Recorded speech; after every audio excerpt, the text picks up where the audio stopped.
So hello guys, welcome to our YouTube channel informative Raj. So friends, आज का जो topic था टेंस की प्रैक्टिस थी। ठीक है। सो इसका जो पार्ट वन था, मैंने आपको सारे टेंस के रिलेटेड क्वेरीज, जो आपकी डाउट्स वगैरह थे, वगैरह मैंने क्लियर करवा दिए थे। ओके। सो मैंने कहा था कि आपको पार्ट टू भी देखने मिलेगा, जिसमें आपको टेंस की प्रैक्टिस होगी। ठीक है। एक्सरसाइज वगैरह आपको कराई जाएगी। ठीक है। ये एकदम एक्यूरेट पेपर में पूछाए जाने वाले जो होते हैं, ठीक है, वो उस टाइप के क्वेश्चंस हैं। ठीक है। तो आप इसको ज़रूर से अटेंड कीजिएगा। ठीक है। और कमेंट सेक्शन में ज़रूर बताइएगा कि आपके कितने राइट हुए। ओके। और इसका पीडीएफ का लिंक आपको डिस्क्रिप्शन में मिल जाएगा, जिससे आप इस पीडीएफ को डाउनलोड करके खुद से भी टेंस की प्रैक्टिस कर सकते हैं। ओके गाइस, तो लेट्स गेट स्टार्टेड, शुरू करते हैं। So first of all, first question जो है वो आपको स्क्रीन पर दिख रहा होगा। ही is going every day. Okay. इसमें आपको एरर फाइंड करनी है। ठीक है गाइस, एरर फाइंड करनी है कि कौन सा ऑप्शन गलत है। ठीक है। तो फर्स्ट क्वेश्चन है, he is going every day for a morning walk with his friends and neighbours. और लास्ट ऑप्शन है नो एरर। ठीक है। तो इसमें सही आंसर होगा option number A, he is going every day. क्यों होगा पता है आपको? Because of present continuous tense है। Is M R with I N G, और एवरी डे नहीं लगेगा उसके साथ में। ठीक। तो सेकंड क्वेश्चन की तरफ आते हैं। The secret of his good health lies in the fact, option number A, that is getting up before sunrise and has a 2 mile walk every morning, C. और ऑप्शन डी है no error. तो इसका option होगा option number B, he is getting up before sunrise. ठीक है। और third question होगा, I could not recall what he has told me about her concern with मोती, नो एरर। तो ऑप्शन नंबर बी राइट होगा, he has told me. ठीक। What he has told me. Okay. Because of what subject के आगे नहीं लगेगा। ठीक। The vehicle is stopped by the policeman content a number of smuggled watches, no error. तो fourth का option number होगा A. ठीक। क्यों होगा? क्योंकि is M R with I N G लग सकता है, is M R plus we three नहीं लगता कभी भी। सो ये आप ध्यान रखिएगा इसलिए।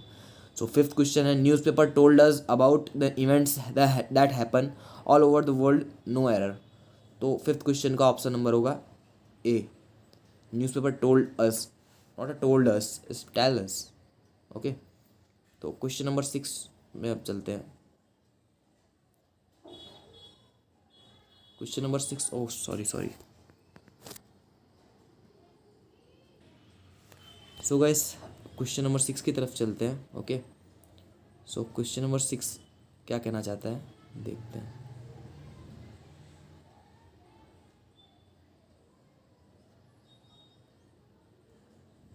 सो एक second. Okay. So question number 6 बोल रहा है, if you had not come in time the child would have taken by the cats, no error. तो 6 क्वेश्चन का आंसर होगा और question number D. Okay. Would का जो यूज़ होता है वो ओनली, मतलब आपको जो है कि रिक्वेस्ट के लिए, पोलाइट रिक्वेस्ट वगैरह के लिए वुड का यूज़ होता है, नॉट टेकन वगैरह के लिए। ठीक है। Question number 7, when you will found out any solution to this problem you will become able to finalize this project, no error. तो क्वेश्चन नंबर 7 का आंसर होगा when you will found out. When you will found out, will के साथ कभी भी V3 का use नहीं होगा। विल के साथ हमेशा वर्ब की फर्स्ट फॉर्म लगती है, ये आप ध्यान रखिएगा। विल के साथ हमेशा वर्ब की फर्स्ट फॉर्म लगती है। Okay. Then question number 8, they talked for a while and they will continue to play the game till tomorrow morning, no error. तो इसका ऑप्शन होगा A, they talked for a while. Okay. For a while, while V3 के बाद में while कभी नहीं लगेगा। ठीक। Ninth question, the old man who is sitting in that room lived here for more than a month, but he has never created any problem, no error। तो ninth question का answer होगा B, lived here for month, for more than a month। ठीक है। Since ये time duration को बताता है। ठीक। Tenth question, she says that she will take her umbrella in case it will rain, no error. तो remote possibility दिखा रहा है। सो इसके अंदर option number C, it will rain, remote possibility में इट विल रेन नहीं आएगा। Okay, तो 11th question, why not Jabeen is going for this course. अब आपको जो भी हाईलाइटेड किया हुआ पोर्शन है उसमें जो ऑप्शन सेट बैठेगा उसमें आपको क्लिक करना है, ठीक है। तो मैं आपको राइट ऑप्शंस दिखाता हूँ। Why not Jabeen is going for this course, so इसका ऑप्शन होगा B, is Jabeen not going. Okay, so next question की तरफ बढ़ते हैं। Yesterday I have received a legal notice from the bank for repayment of the loan I had taken from it. तो 12th question का answer होगा I received. Our country is increase in population, sorry, our country is increase in population, सो इसका answer होगा C, is increasing. Okay, increase नहीं हो गया, increase हो रहा है। I have never been hearing of him since he left this city. Okay, question number 14 का होगा B, have never heard, because has, have और बीन V3 नहीं होगा।